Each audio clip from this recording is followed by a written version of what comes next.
Bonjour à tous et à toutes et bienvenue sur Vanguru.fr. On se trouve aujourd'hui pour un petit unboxing, une petite présentation assez rapide d'un PC portable, donc un PC portable de chez MSI, le WS60. Alors vous devez sûrement connaître les séries GT, GS et tout ça de chez MSI, mais la série WS vous connaissez pas forcément. En effet, il ne s'agit pas ici d'un PC portable dédié au gaming, mais d'un PC portable dédié à une utilisation professionnelle, WS signifiant Workstation. Donc c'est un PC qui est dédié à tout ce qui va être la modélisation 3D ou tout ce qui est la création assistée par ordinateur. Donc cette série WS reprend exactement le même châssis que la série GS, hein. Dans les grandes lignes, on retrouve la même chose. Si vous connaissez la série GS, vous devez retrouver certaines familiarités. Alors, tout d'abord, qu'est-ce qu'on peut voir sur le dessus? On peut remarquer une finition complètement en aluminium brossé qui est d'une finition absolument exceptionnelle, hein. Un petit logo MSI, un petit logo Workstation qui va s'illuminer une fois que le PC sera démarré. Ensuite, sur la face avant, rien de particulier, on a encore de l'aluminium brossé sur toute la face avant et nous avons ici les différentes LED d'activité. Alors, les différentes LED d'activité ici constituent un défaut et un des seuls défauts de ce PC, c'est que la LED que vous voyez ici, la deuxième, est utilisée pour le caps lock. Donc, ce n'est pas vraiment un bon point dans le sens où en fait, quand on écrit, on a forcément nos deux poignets ici et notre poignet droit va cacher les lumières, donc on ne sait pas si on est en caps lock ou pas. Donc c'est un petit défaut, je trouve qu'ils auraient pu penser à mieux faire sur ce point-là. Et bon, c'est pas non plus dramatique, et vous allez voir que c'est un des seuls défauts, il y aura un autre défaut qu'on verra ensuite tout à l'heure. Mais voilà, donc là pour l'instant c'est juste une vidéo de présentation, unboxing assez rapide. Vous retrouverez d'ici quelques temps le test complet, l'article complet sur vanguru.fr. Donc ne vous inquiétez pas, vous aurez toutes les informations. Sur le côté droit, on retrouve un port USB 3.0, un port carte SD, un port HDMI, un port Thunderbolt. Le port Thunderbolt, ça vous dit sûrement pas grand chose. C'est quelque chose qui est très très peu utilisé malgré que ce soit quelque chose de très performant. Mais voilà, c'est vraiment quelque chose qui est dédié aux professionnels. Et si vous ne connaissez pas, c'est normal, c'est une technologie qui a été créée par Intel. J'en ferai un petit encart dans l'article pour en dire un peu plus. Et enfin, un port RJ45. On retrouve ici une grille d'aération, hein. L'air chaud va sortir par ici. On va voir que MSI a développé un système de ventilation un peu particulier pour ces nouvelles séries de PC portables. On va voir ça ensemble. Sur l'arrière, on retrouve ici deux sorties pour l'air chaud, hein, à l'image de ce qu'il y avait sur le côté droit. Sur le côté gauche, on retrouve ici une autre sortie d'air, un emplacement pour le câble Kensington, deux USB 3.0, une entrée et une sortie audio Plakior, et enfin ici le DCI in. Donc c'est ici que vous allez devoir brancher votre PC pour le recharger. Et voilà, on en vient donc au deuxième très gros défaut de ce PC portable, c'est le chargement qui se fait ici. Alors je ne comprends absolument pas pourquoi MSI a décidé de mettre son chargement ici, parce que quand vous avez le câble ici, si en plus vous avez mis un câble Kensington et un port USB, en fait bah, le câble, tout se gêne, toutes les connectiques se gênent les unes les autres. Donc je ne vois vraiment pas pourquoi ils n'ont pas déporté ce port DCI in à l'arrière. Même si à l'arrière il y a tout le système de refroidissement et qu'il y a très peu de place, ça aurait été mieux quand même. Ou même de ce côté-là, ici, hein, après le port RJ45. Mais je ne vois absolument pas pourquoi le port DCI in est ici. Bon, après, les ingénieurs ont sûrement eu une raison de le mettre là, mais je dois vous avouer que c'est un choix qui est assez étonnant. Et c'est assez dommage en fait parce que on dirait que c'est quelque chose, pas de bâclé, mais qu'ils n'aient pas trouvé une meilleure solution. Je trouve ça vraiment bizarre. Mais bon, voilà, c'est un des seuls défauts de ce PC et ce n'est pas non plus un défaut dramatique. Sur l'arrière du PC, rien de particulier. On retrouve ici de la ventilation, hein, la sortie audio ici et ici. Et on peut voir ici un espèce de petit cache en velours qui est très très très agréable, surtout quand vous mettez le PC sur les genoux. On retrouve également les différents patins, hein, au nombre de... il y a 5 gros patins, pardon, donc 5 gros patins, et 1, 2, 3, 4, 5 petits patins. D'ailleurs, ces patins qui sont assez épais quand même, assez hauts, et en caoutchouc très très mou, ce qui fait que ça évite tout ce qui est vibration de ça, c'est plutôt une très bonne chose. Enfin, on va ouvrir le PC, voir ce qui se cache en dessous. Hop, Voilà, donc déjà vous allez voir que le PC, vous voyez, je l'avais mis en veille prolongée, vous pouvez voir qu'il démarre extrêmement vite grâce au SSD. Je suis sous Windows 7, on s'attardera sur l'écran plus tard. Alors, l'intérieur est également tout en aluminium et attention, c'est une seule pièce d'aluminium. Donc vous voyez que ici ça a été designé, vous voyez qu'il y a des espèces de biseaux ici tout autour du clavier. Et bah la partie clavier et la partie autour du clavier, ce n'est qu'une seule et même pièce d'aluminium. Il y a aucune coupure ou quoi que ce soit et c'est vraiment magnifique. C'est vraiment magnifique. Je sais que ça rend pas spécialement très très bien à la caméra. C'est vraiment quelque chose qu'il faut voir en vrai pour apprécier le travail, mais la finition est tout simplement parfaite sur ce PC. La qualité de fabrication est excellente. On retrouve des choses très intéressantes, par exemple le fait que ce soit en aluminium. On va s'attarder un peu sur le clavier du coup tout d'abord. Le fait que ce soit en aluminium, que tout le PC soit en aluminium et qu'en plus MSI ait pensé à mettre des renforts entre les touches, ça donne ceci. Quand j'appuie sur une touche, le clavier ne plie pas. Enfin, il plie très très peu.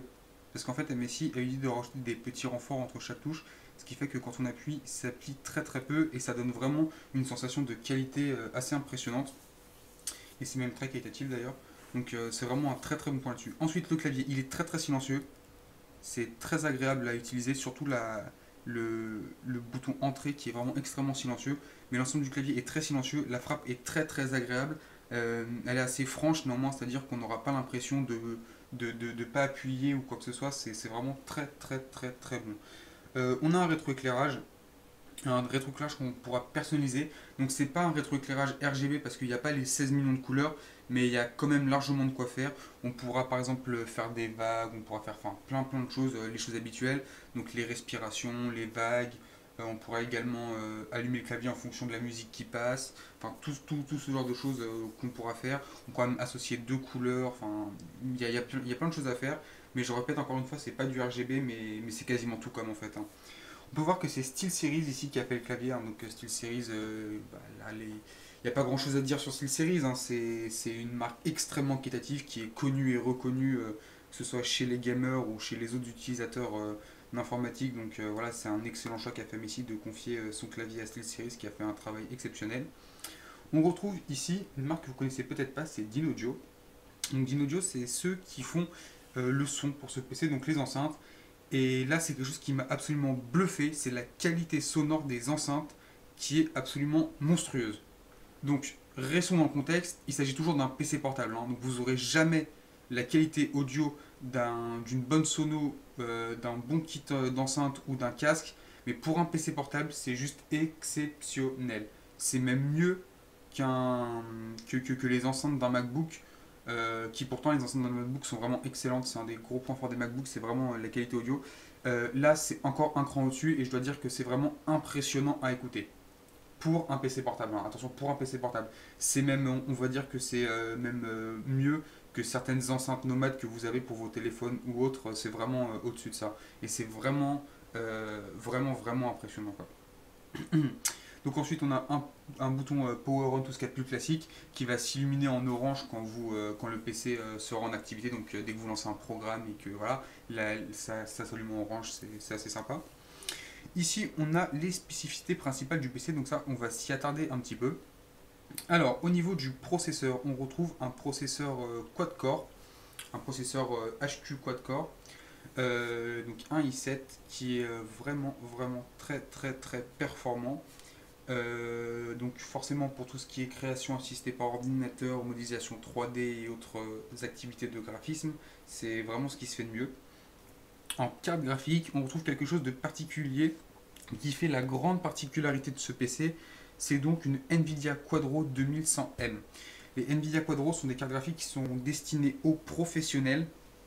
Donc la différence brièvement, très très brièvement, avec une carte graphique gamer, c'est juste que ça ne calcule pas de la même façon, hein. C'est deux types de calculs différents. Donc je ne vais pas m'étendre sur le sujet parce que c'est assez compliqué. Peut-être que je ferai un petit encart dans l'article pour expliquer un peu plus en détail comment fonctionnent ces cartes graphiques Quadro. Mais concrètement, ce sont des cartes graphiques qui vont être extrêmement performantes pour tout ce qui est rendu, que ce soit sur Adobe Premiere par exemple, ou encore Blender ou des logiciels comme ça qui se servent de la carte graphique. On a des performances qui sont absolument monstrueuses et c'est vraiment très très très très appréciable. Ensuite, Windows 7. Donc le PC, vous pouvez l'acheter soit avec Windows 7 professionnel, attention. Ça c'est vraiment un très très bon point, c'est qu'on a deux bases Windows 7 professionnel et Windows 8 professionnel, ou Windows 8 professionnel. Et vous allez voir que ça a sa petite importance parce que quand je vais vous parler du prix, vous allez voir que le PC, en fait, je dirais limite qu'il est pas cher. Bon, ça reste toujours une somme conséquente, mais vous allez voir qu'il est pas cher, sachant le matériel et ce qui est fourni avec le PC. D'accord. Donc ensuite, le trackpad est vraiment super agréable. Il est un peu granuleux, il a un aspect un peu granuleux qui rend très très bien. Ça m'a un peu dérouté au début, mais au final, ça rend la glisse vraiment très très très précise et c'est super agréable à utiliser. Super, on va rentrer dans le PC et maintenant, on va parler pour moi du plus gros point fort de cet écran, enfin le plus gros point fort de ce PC, pardon, qui est donc son écran, qui a un écran tout bonnement exceptionnel. Donc hop, je vais lever un petit peu la caméra, comme ceci. Voilà. Et je vais prendre une vidéo de GoPro en 4K, qui d'ailleurs est en 4K. Je vérifie qu'elle soit bien en 4K. Non, elle est en 1080p, donc on va la passer. Elle est en 1440p, pardon, donc on va la passer en 4K. Et là, vous allez voir que la qualité d'écran est tout bonnement exceptionnelle. Donc, ça rend pas très bien la caméra, forcément, du fait que vous regardez déjà sur un écran 1080p, vous regardez la vidéo en 1080p. Mais sachez, et en fait, vous voyez que là, il y a plein de zones blanches et tout ça. Ça, c'est dû à la caméra. En vrai, c'est pas comme ça. Donc, c'est extrêmement dur de retranscrire une image en 4K de par une caméra qui filme en 1080p sur un écran qui est en 1080p. Mais il faut vous rendre compte que cet écran, c'est donc de la 3K, c'est du 2280 par 1650. Donc c'est un tout petit poil en dessous du MacBook Pro Retina qui lui est en 2280 par 1800. 1800 pardon. Donc c'est vraiment un tout petit écran en dessous, mais bon, il y a quasiment aucune différence à l'œil nu, ça se voit pas.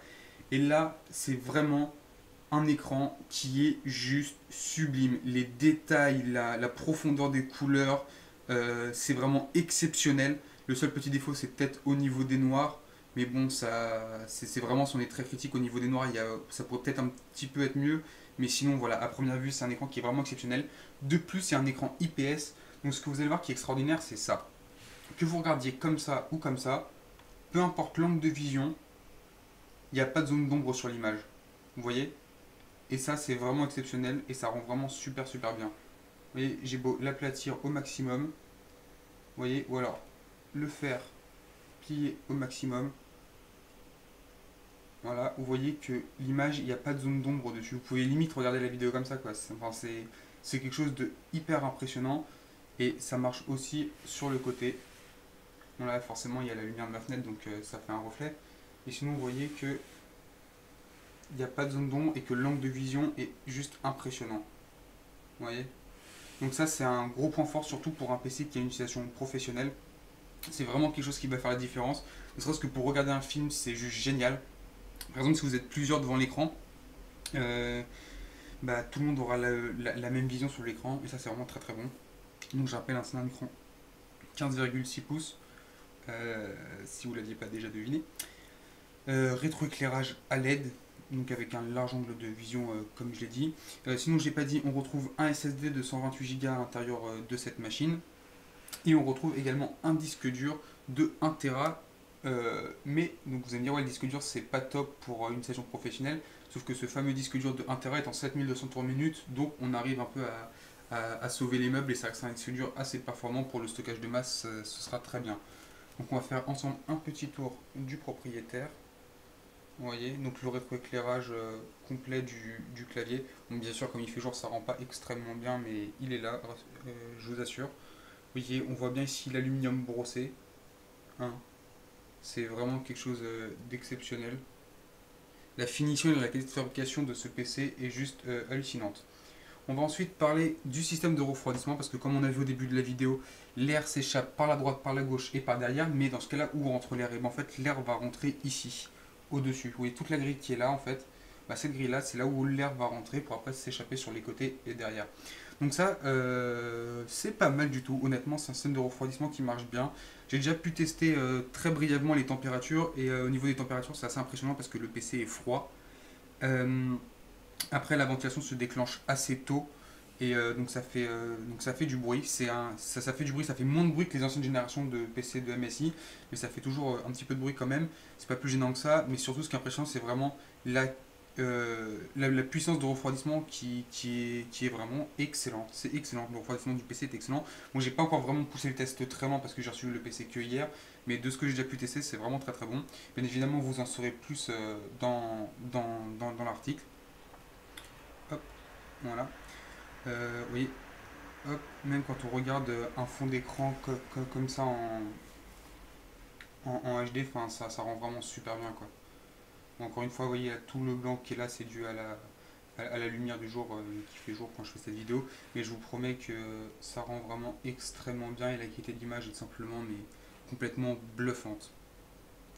Voilà, surtout quand vous faites une activité comme Photoshop ou autre, c'est vraiment impressionnant comme qualité. Donc, qu'est-ce que j'ai oublié sinon au niveau des spécificités? Je crois qu'on a pas mal fait le tour hein, sur les grandes lignes. Je ne vais pas rentrer trop en détail dans des choses qui ne vous intéresseraient pas. Oui, il y a 16 Go de RAM, ça peut vous intéresser. De base, il y a 16 Go de RAM dans le PC. Après, pour toutes les spécificités un peu plus particulières, on verra ça ensemble dans l'article. Donc, je ne sais pas combien de temps je peux garder le PC. Normalement, l'article sortira d'ici une semaine et demie. Hein, parce que je vais faire tester le PC par un graphiste professionnel pour avoir un avis un peu plus pointu sur la question. Mais de ce que je peux vous dire, c'est vraiment un produit exceptionnel. On va enfin parler, j'ai oublié de mentionner rapidement, il y a bien évidemment une webcam hein, sur le PC. On est en 2014 quand même, donc je ne l'ai pas mentionné parce que ça va de soi. Maintenant, le prix, et c'est là, en fait, le prix, c'est une grande force, la grande force de ce produit, c'est que ce PC coûte 2400 euros. Donc vous allez me dire, 2400 euros, c'est cher. Oui, c'est cher, mais pour le produit, honnêtement, ce n'est pas un produit cher. Quand on voit le prix par rapport à la prestation proposée, ce n'est pas cher. C'est un très bon produit avec un bon produit qui vaut largement son prix. On a un des i7 les plus performants du moment. On a une Nvidia Quadro qui est hallucinante. On a une version professionnelle de l'OS, donc Windows 8 professionnel, Windows 7 professionnel, ça vaut quasiment 200 euros. Faut le prendre en compte. J'ai oublié de le dire, on a une licence Microsoft Office professionnelle qui coûte aussi très cher. On a du son by Dynaudio, on a un clavier SteelSeries, on a un écran en 3K, on a un SSD, on a 16 Go de RAM. Enfin, c'est 2400 euros. Le prix ne peut pas être un point négatif pour ce produit. Honnêtement, même si le PC était un peu plus cher, ça vaudrait encore son prix. Et là où c'est intéressant, c'est que ce PC se cale exactement au niveau, enfin d'un point de vue tarifaire, au niveau du MacBook Pro Retina. Donc en fait, il y aura un gros duel entre les deux PC. Je vais peut-être même faire une vidéo dessus, tout simplement parce que les deux PC, enfin le MacBook Pro Retina et ce W60 ont exactement le même prix. Ils ont des spécifications assez proches et surtout ils visent exactement le même public. Donc ça va être vraiment un combat très très très très intéressant. Et j'en toucherai un mot également dans l'article à ce sujet. Sur ce, merci à tous d'avoir regardé la vidéo. J'espère que ça vous a plu. On se retrouvera donc peut-être pour une prochaine vidéo si j'ai plus de vidéos à faire sur ce produit. Et sinon, on se retrouve dans l'article pour voir tout ça plus en détail. Merci à tous d'avoir regardé la vidéo. À la prochaine. Ciao tout le monde.